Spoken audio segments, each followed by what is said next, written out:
हमने पुलिस में अपने एरिया से कोई लड़की ज्वाइन करते हुए नहीं देखा है। लोअर टी शर्ट पहनकर उसी रोड पर दौड़ने लगी जिस रोड से कॉलेज जाती थी। मेरे घर वाले इस चीज़ के लिए एग्री नहीं थे, मेरे फादर ने बिल्कुल मना ही कर दिया था। नौकरी में तो मैंने ले ली है, लेकिन इस नौकरी में अपनी एक अच्छी इमेज बनाना और सबके बीच में एडजस्ट होना, बीइंग ए फीमेल मेरे लिए एक बड़ा ही चैलेंज था। 12 बजे चाय पिएगी, 1:30 बजे लंच करेगी, 4 बजे फिर चाय पिएगी और 5 बजे से अपना झोला उठा के चली जाएगी। मेरे को बड़ा गुस्सा आया। तब मैंने उनको चैलेंज किया कि तुम 2 खागड़ लग रही हो और मैं अकेली लग रही हूँ। लेकिन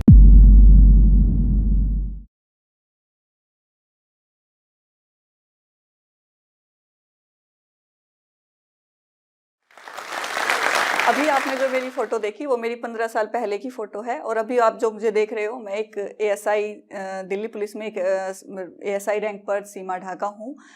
15 साल पहली फ़ोटो जो आपने देखी है उसमें और इसमें ये फ़र्क है कि वो लड़की आज उन सभी सामाजिक बातों को तोड़कर या छोड़कर या ना मानते हुए कि लेडीज़ को कौन सा फील्ड चूज़ करना चाहिए अपने कैरियर के लिए, उस चीज़ की परवाह ना करते हुए मैं आज यहाँ पर आप सबके सामने खड़ी हूँ। मैं सीमा ढाका दिल्ली पुलिस में एएसआई रैंक पे तैनात हूँ और अभी प्रेजेंट में समयपुर बादली थाने में पोस्टेड हूँ, और मैं शामली के पास भाजू गांव से बिलोंग करती हूँ। भाजू मेरे गांव का नाम है, शामली मेरे डिस्ट्रिक्ट का नाम है। यूपी की मैं रहने वाली हूँ और यहाँ दिल्ली में अपनी फैमिली के साथ रहती हूँ, दिल्ली पुलिस में नौकरी करती हूँ। मेरी करियर का जो 15 साल का सफ़र रहा है उसके बारे में मैं आपको जोश टॉक के माध्यम से मैं आपको बताने आई हूँ। हो सकता है मेरी लाइफ से आप कुछ सीख जाएँ, कुछ बातें मेरी आपको इंस्पायर कर जाएं। मेरे स्कूल जो मेरी स्कूलिंग हुई वो मेरे गांव में ही हुई। हमारे गांव में एक लड़कियों का 12th तक स्कूल है, मैंने वहां से अपनी 12th कंप्लीट की। ग्रेजुएशन के लिए लड़की का बाहर भेजना या बसों से किसी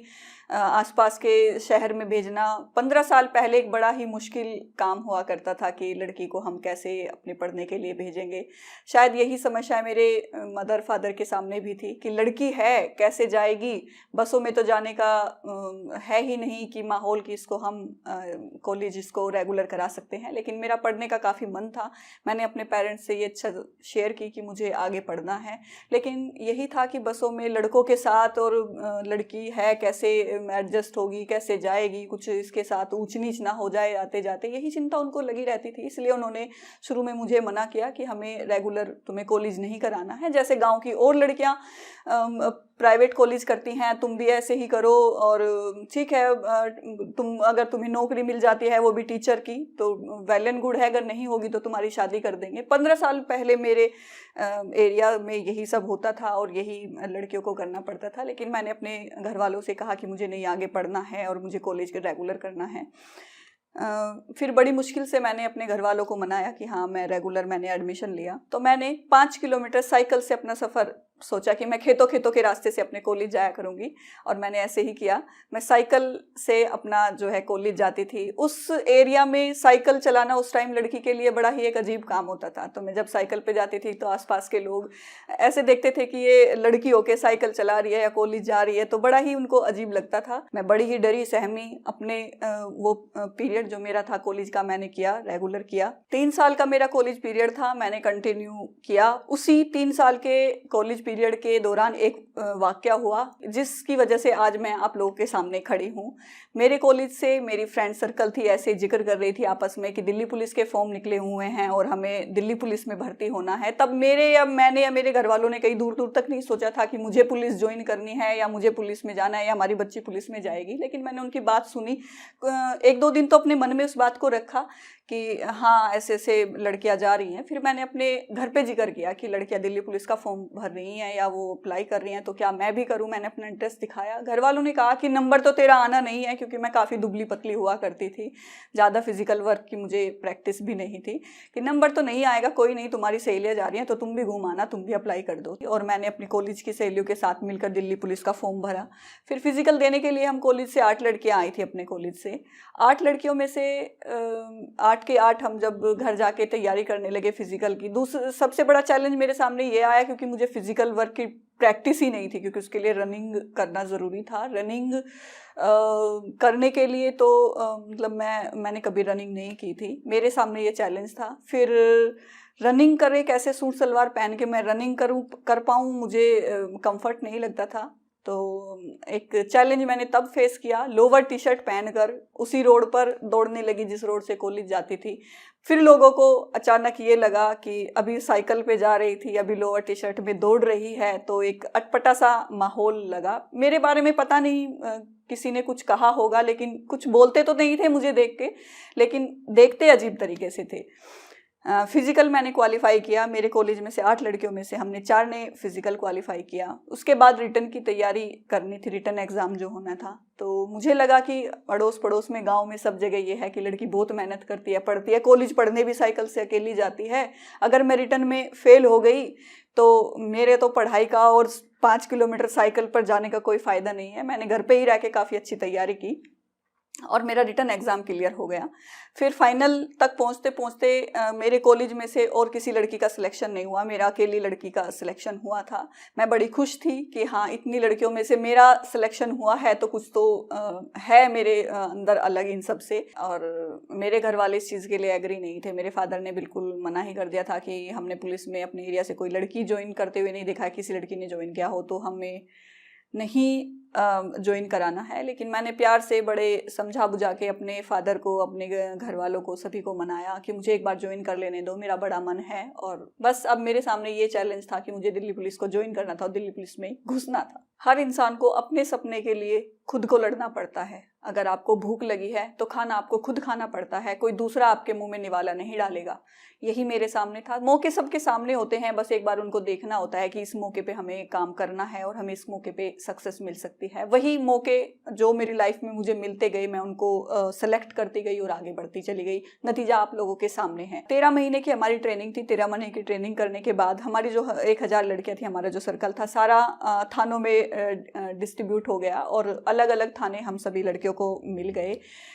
तब मुझे थोड़ा सा लगा कि हाँ, अब मैंने कोई फोर्स ज्वाइन की है। थानों में जाने के बाद मुझे पहली बार फील हुआ। एक लड़की को अपना कैरियर चूज करने के लिए ऑप्शन तो मिलता है, लेकिन उसको एक माहौल परमिशन देता है, उसका आसपास का माहौल परमिशन देता है उसमें जाने की या नहीं जाने की, उस पर बहुत ज़्यादा डिपेंड करता है। वो पहली लड़ाई थी कि वो मेरा माहौल ऐसा नहीं था कि मैं दिल्ली पुलिस ज्वाइन करूं। दूसरा चैलेंज मेरी लाइफ में ये था कि मैं नौकरी में तो मैंने ले ली है, लेकिन इस नौकरी में अपनी एक अच्छी इमेज बनाना और सबके बीच में एडजस्ट होना, बीइंग ए फीमेल, मेरे लिए एक बड़ा ही चैलेंज था। थाने में जब मैं गई तो मैंने देखा कि फीमेल को हमेशा वो हेल्प डेस्क वाली ही नौकरी दी जाती है कि आप फीमेल हैं तो आप जो भी आते हैं रिसेप्शनिस्ट की तरह आप उनको एंटरटेन करें या उनको गाइड करें कि आपको ये करना है, उधर जाना है, जो भी। लेकिन करती तो अच्छी थी, सभी लड़कियां हेल्प डेस्क की नौकरी करती थी, अच्छे से बैठती थी। लेकिन जेंट्स के माइंड में वही एक छवि बनी हुई थी फीमेल की कि अच्छा 10 बजे की ड्यूटी है, 11 बजे आएगी, 12 बजे चाय पिएगी, 1:30 बजे लंच करेगी, 4 बजे फिर चाय पिएगी और 5 बजे से अपना झोला उठा के चली जाएगी। तो इस तरीके का माहौल जब मैंने थाने में देखा तो मुझे बड़ा अजीब लगा कि लेडीज़ मोस्टली कांस्टेबल रैंक पे भी ग्रेजुएट हैं सभी, और जो जेंट्स हैं उनकी भी इतनी ही पढ़ाई लिखाई है, उनके पास भी इतनी डिग्री हैं, इतने ही पढ़े लिखे हैं। तो ये फ़र्क क्यों कि वो हेल्प डेस्क की नौकरी करे? नौकरी तो वो अच्छी करती है, लेकिन उसको रिटर्न में जो आसपास के माहौल से मिलता है वो अच्छा नहीं मिलता। तो क्यों ना उनके बराबर नौकरी करके देखा जाए, जो वो काम करते हैं क्यों ना हम करें और उनको भी बताएं कि जो आप कर सकते हो वो हम भी कर सकते हैं। ये आपकी थिंकिंग ठीक नहीं है कि झोला उठाएगी और चली जाएगी। फिर मैंने अपना रैंक, दिल्ली पुलिस में हेड कांस्टेबल रैंक से इन्वेस्टिगेशन स्टार्ट होती है। मैंने देखा है कि ज़्यादातर काम इन्वेस्टिगेशन का ही होता है, कांस्टेबल का उसको आईओ को असिस्ट करने का काम होता है। तो मुझे लगा कि क्यों ना मैं अपने रैंक को अप करूं। मैंने 2014 में दिल्ली पुलिस हेड कांस्टेबल का एक एग्ज़ाम होता है, इंटरनल एग्ज़ाम होता है, मैंने उसको B1 का, जो B1 का एग्ज़ाम जिसको बोलते हैं, मैंने वो एग्ज़ाम दिया और मैं 2014 में मैं दिल्ली पुलिस में as a head constable select हो गई थी। उसके बाद मेरे पास ये था कि मैं चाहूँ तो इन्वेस्टिगेशन कर सकती हूँ मेल के बराबर। तो मैंने अपने जो मेरे कंसर्न एसएचओ थे उनको कहा कि मैं इन्वेस्टिगेशन करना चाहती हूँ। उस टाइम हेड कांस्टेबल रैंक पे रहते हुए कोई भी फीमेल लेडी इन्वेस्टिगेशन नहीं करती थी किसी भी केस को। तो मेरा इंटरेस्ट देख के पहले तो उनको हंसी आई, तो उन्होंने कहा कि ठीक है, अगर तुम सीखना चाहती हो काम तो सीख लो, डे एमरजेंसी हम तुम्हारी रोज़ लगा दिया करेंगे। डे एमरजेंसी मतलब जो 100 नंबर की कॉल थाने में रिसीव होती हैं उन पर turn by turn IO appoint होते हैं, ऐसे हम आपको उसको आप करके देख लो, आप काम सीख लो, लो। मेरे साथ एक कांस्टेबल को लगा दिया। मैंने इन्वेस्टिगेशन सीखना शुरू कर दिया। तो जैसे ही कॉल आती थी और मैं कॉल पे पहुंचती थी, मतलब मैं एरिया में जाती थी जहाँ पे जो भी इंसिडेंट हुआ होता था, कंप्लेनेंट के पास पहुंचती थी। तो पीसीआर वाला हुआ स्टाफ, क्राइम वाला स्टाफ हुआ, या मैं जिसको भी कॉल करती थी, सर मैं यहाँ खड़ी हूँ, मैं आईओ बोल रही हूँ, फला कॉल मेरे पास आई है, आप यहाँ आ जाइए। तो वो मुझे वहाँ देखकर, एरिया में देखकर ऐसे ही मुझे फील होता था जैसे ये उसी तरह देख रहे होते हैं जैसे मैं लोअर टी शर्ट पहन के अपने गांव में रोड पे दौड़ा करती थी। उनको वो उस टाइम लोग जैसे मुझे देखते थे, वही फीलिंग मुझे यहाँ नहीं लग गई दिल्ली पुलिस में, क्योंकि मैं पहली ऐसी हेड कांस्टेबल रैंक पे रहते हुए लेडी हेड कांस्टेबल थी कि मैं इन्वेस्टिगेशन करती थी। तो मुझे वही फीलिंग आती थी उन पुलिस वालों से जो मुझे अपने गांव में रहते हुए आती थी। मैं ये आपको इसलिए नहीं बता रही हूँ कि मैं एक लड़की थी इसलिए मेरे गांव के लोग जब मैं लोअर टी शर्ट में दौड़ती थी तो ऐसे देखते थे, या मैं जब यहाँ इमरजेंसी करती थी दिल्ली पुलिस में तो स्टाफ मुझे ऐसे देखता था। आप मेल फीमेल जेंडर मायने नहीं रखता है, आप कुछ भी हो, लेकिन अपने दायरे से हटकर अगर आप कोई काम करोगे तो आपके आसपास के लोग आपको देखेंगे ही, सोचेंगे कि बस ठीक है, यही रहो, यही दायरा है, यही तक करो। हेड कांस्टेबल मैं बन गई, मैंने इन्वेस्टिगेशन स्टार्ट कर ली और एक अच्छी इमेज आसपास के थानों तक मतलब पहुंच गई कि फला थाने में एक हेड कांस्टेबल सीमा ढाका है जो इमरजेंसी करती है, इन्वेस्टिगेशन अच्छी करती है। और मेरा इंटरेस्ट भी था इन्वेस्टिगेशन करने में, मुझे बड़ा मज़ा आता था उस काम को करने में कि कोई भी केस मेरे पास आ जाता था तो मैं उसको अच्छे से इन्वेस्टिगेट करती थी। मेरे सीनियर को भी अच्छा लगता था कि मैं एक हेड कांस्टेबल रैंक पे रहते हुए अच्छी इन्वेस्टिगेशन कर लेती हूँ। अब अगर आप लंबी सोचते हो, आगे तक की सोचते हो कि मुझे तो ये करना है वो करना है, आप आगे बढ़ो, लेकिन स्टेप बाय स्टेप बढ़ो। आपके सामने जो मौके आ रहे हैं उनको उस पे सीढ़ियों पे चढ़ते रहो, एक के बाद एक। शायद मेरी लाइफ में भी यही हुआ है, जो नज़दीकी मुझे मौका मिला है मैंने उसी को सेलेक्ट किया है। मैंने बहुत ज़्यादा ऊंचे नहीं सोचे हैं कि हाँ ठीक है, मैं जिस गांव से आई हूँ, जिस माहौल से आई हूँ, इस रैंक पे भी मैं अपने आप को बहुत अच्छा मानती हूँ।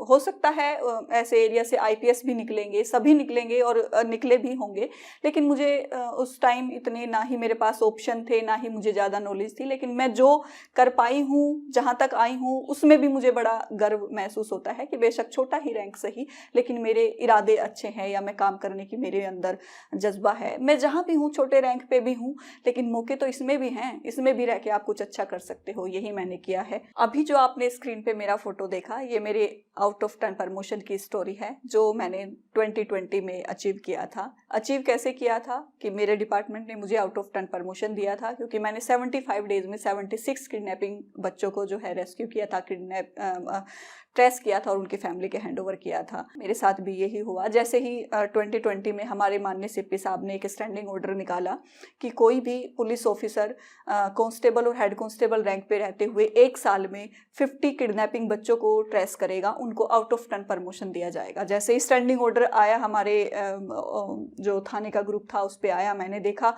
मुझे बड़ा मन हुआ कि ये अच्छी इन्वेस्टिगेशन मैं कर सकती हूँ और एक बहुत अच्छा काम है। किसी के किडनैप बच्चे अगर उसकी फैमिली से मिल जाए तो इससे अच्छा बढ़िया चीज़ और कीमती उपहार मैं नहीं मानती कि लाइफ में किसी का है, अगर किसी के खोए हुए बच्चे मिल जाए। तो मैंने अपने सीनियर से डिस्कस किया कि सर मैं ये करना चाहती हूँ। शुरू में तो मेरे एसएचओ एसीपी दोनों ही हंसने लगे कि तुम कर पाओगे, लेकिन नहीं सर मैं कर पाऊंगी। बोले नहीं, हम मोलेस्टेशन की बहुत सारी पेंडिंग केस फाइल है, उनको कौन करेगा। मैंने कहा मैं कि सर मैं वो भी कर लूँगी और मैं ये भी कर लूँगी, मैं दोनों कर लूँगी, क्योंकि मुझे ये था कि मुझे ये करना है। मुझे ऐसा ना हो कि ये मुझे मना कर दे कि आप किसी दूसरे केस को इन्वेस्टिगेट करें, आप ये नहीं कर सकते हो।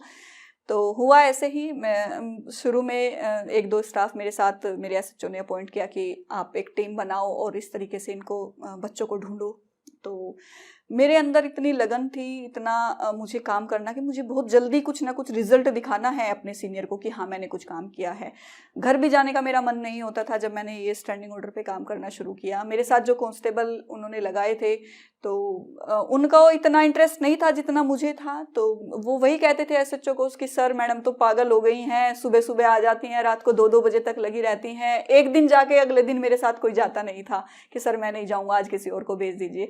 मैडम तो सुबह निकलती हैं और शाम तक वो घूमती रहती हैं एरिया में, कभी वहाँ कभी वहाँ। ऐसे ही हुआ। मैं जैसे ही मैंने ये स्टार्ट किया, जल्दी ही मेरे डीसीपी उस टाइम थे, उन तक मेरे गुड वर्क जैसे जाने लगे कि हाँ लड़की अच्छा कर रही है। उन्होंने भी अपने ट्विटर पे शेयर करना शुरू किया। मेरी फैमिली में से भी शुरू में तो हस्बैंड ने भी कहा कि क्या काम तुमने चूज़ कर लिया है, फैमिली को टाइम नहीं है, बेटे को टाइम नहीं दे पा रहे हो। शुरू के 5-4 दिन इन्होंने मुझसे बात ही नहीं की कि क्या किस किस काम में घुस गए हो, क्या कर रहे हो। लेकिन जब मेरा ट्विटर पे नाम होने होने लगा, डीसीपी और मेरे सभी सीनियर उसको शेयर करने लगे, तो इनको भी लगा कि अच्छा काम कर रही है। लेकिन मैंने शुरू में सोच लिया था कि अगर 2-4 महीने में ये काम करूँगी, हस्बैंड बोलेंगे भी नहीं तो मैं बिना बोले भी काम चला लूँगी, लेकिन मैं ये काम बीच में नहीं छोड़ूंगी। मेरा मन इतना ज़्यादा था इस काम को करने के लिए। जैसे ही 10-15 दिन बाद मेरा अच्छा रिजल्ट आया कि कई सारे बच्चे मैंने रेस्क्यू किए, न्यूज़पेपर में आने लगे, तो फिर फैमिली मेंबर भी खुश हो गए, उन्होंने भी अच्छा कोऑपरेट किया। कई बार तो हस्बैंड को लेके मैं रात को कोई इन्फॉर्मेशन मिल जाती थी तो अपने हस्बैंड को ही घर से लेके कि चलो मेरे साथ इन्फॉर्मेशन मिली हुई है, तो हस्बैंड ने भी मुझे काफ़ी कोऑपरेट किया है। हुआ ऐसे ही, मैं जिस टाइम मैं ये काम कर रही थी, चैलेंज फिर भी आने थे काम में, ऐसे नहीं था कि ये बहुत इजी था और मैं अकेली लगी हुई थी काम करने के लिए। कहीं कंपटीशन नहीं था या मुझे कहीं प्रूफ करने की ज़रूरत नहीं थी। क्राइम से 2 लड़के इसी टास्क में लगे हुए थे।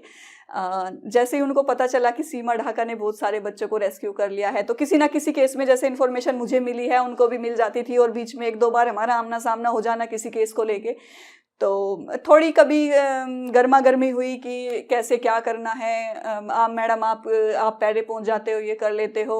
एक बार क्या हुआ कि एक बच्चे की इन्फॉर्मेशन मेरे पास थी और बीच में आके उन्होंने उस बच्चे को रेस्क्यू कर लिया, तब मुझे बड़ा बुरा लगा। तो वो यही मतलब उनको लगा कि फीमेल है और ऐसे ज़्यादा नहीं हो पाएगा, लेकिन मेरे को बड़ा गुस्सा आया कि आप सोच रहे हो कि मैं फीमेल हूँ, आपने इसलिए थोड़ा सा फ़ायदा उठाया और उसकी ट्रेसिंग आपने अपनी तरफ से लिखा दी, तो ये अच्छी बात नहीं है। तब मैंने उनको चैलेंज किया कि तुम धोखाधड़ लग रहे हो और मैं अकेली लग रही हूँ, लेकिन तुमसे पहले टास्क कंप्लीट करके दिखाऊंगी। फिर मेरे अंदर एक और जुनून पैदा हो गया इस काम को करने के लिए, और ऐसा ही हुआ। मेल फीमेल में मैं फर्स्ट थी जिसने ये स्टैंडिंग ऑर्डर में OTP लिया था। मैंने 75 डेज में 76 किडनैपिंग बच्चों को रेस्क्यू किया। अब तक इतना रिकॉर्ड किसी का नहीं है दिल्ली पुलिस में। और अब तो हालात ये हैं कि आसपास के एरिया से भी यूट्यूब पे मेरे बारे में पेरेंट्स देखते हैं जिनके बच्चे गुम हो जाते हैं, और वो समय पुरबादली थाने में आकर मुझसे कांटेक्ट करते हैं कि सीमा ढाका कहाँ मिलेंगी। तब वो आते हैं, इतनी उम्मीदें लेके मेरे पास आते हैं, तो मेरा मन करता है कि ये इतनी उम्मीद लेके मेरे पास आए हैं तो मुझे इनको निराश नहीं करना चाहिए, और मैं उनके बच्चों को ढूंढने में उनकी हेल्प करती हूँ। कई बच्चों को मैं ढूंढ चुकी हूँ। अभी तक करीब मैंने 150 बच्चों को ढूंढ लिया है। मेरे थाने में और भी स्टाफ है जो इंटरेस्ट ले रहा है। दिल्ली पुलिस की बहुत सारी फीमेल हैं। वही हुआ, मुझे लगता है कि मेरी लाइफ में चाहे वो कॉलेज जाना हो या दिल्ली पुलिस ज्वाइन करना हो या दिल्ली पुलिस ज्वाइन करके इस टारगेट को करना हो, मैंने अपना पहल की है। और इस पहल पे कॉलेज में भी, आज मेरे उसी कॉलेज में बहुत सी लड़कियां हैं जो साइकिल से उसी रोड पे कॉलेज जाती हैं। मेरे एरिया से दिल्ली पुलिस ज्वाइन, बहुत सी लड़कियां हैं जो दिल्ली पुलिस को ज्वाइन कर रही हैं। और मेरे बाद जब मैंने ये रेस्क्यू ऑपरेशन किया था मिसिंग चिल्ड्रन वाला, इसके बाद से भी फीमेल ने काफ़ी इंटरेस्ट लिया है। दिल्ली पुलिस की बहुत सारी लेडीज़ हैं जो किडनैपिंग केसेस पे काम कर रही हैं। आप अखबारों में उनकी फ़ोटो देख सकते हो। तो मुझे बड़ा अच्छा लगता है कि मुझे देखकर लड़कियां काम कर रही हैं दिल्ली पुलिस में या बच्चों को रेस्क्यू कर रही हैं। एक वो खुद भी फीमेल होकर अपने आप को साबित कर रही हैं, दूसरा उन पेरेंट्स के बच्चों को भी मिलवा रही हैं अपनी फैमिली से। एक बहुत अच्छा नेक काम उनके हाथों से हो रहा है। दिल्ली पुलिस की अच्छी छवि बन रही है। मुझे बड़ी खुशी होती है उनको देखकर, मुझे बड़ा अच्छा लगता है। अभी आपने मेरी 20 से 25 मिनट की स्टोरी सुनी है। अब अगली स्टोरी आपकी है। आप मेल हो फीमेल हो मुझे नहीं पता है, लेकिन आपने मेरी स्टोरी से क्या सीखा, या मेरी जो बातें मैंने आपसे शेयर की उनसे कुछ भी सीख लिया और आप जीवन में कुछ भी बन गए, आप खुद सशक्त हो गए या आपने दूसरे को सशक्त करने की कोशिश की, तो ये सबसे बड़ी लाइफ की अचीवमेंट होती है। और सबको अपने आसपास का पॉजिटिव माहौल रखते हुए, सब मना करेंगे कि ये नहीं करना है, वो नहीं करना है, लेकिन सबको मनाना है और सबको अच्छा रिजल्ट देना है, तभी आप एक उदाहरण सेट कर सकते हैं अपने समाज में। Melinda Gates once said, "A woman with a voice is by definition a strong woman." To all the strong women who dare to share their stories, we salute you. Over 60% of the shop floor workforce in Big Cello's factories are women. We believe in empowering women to challenge gender stereotypes and carve their future on their own terms. This International Women's Day, Big Cello celebrates the power of those who dare to break the norm.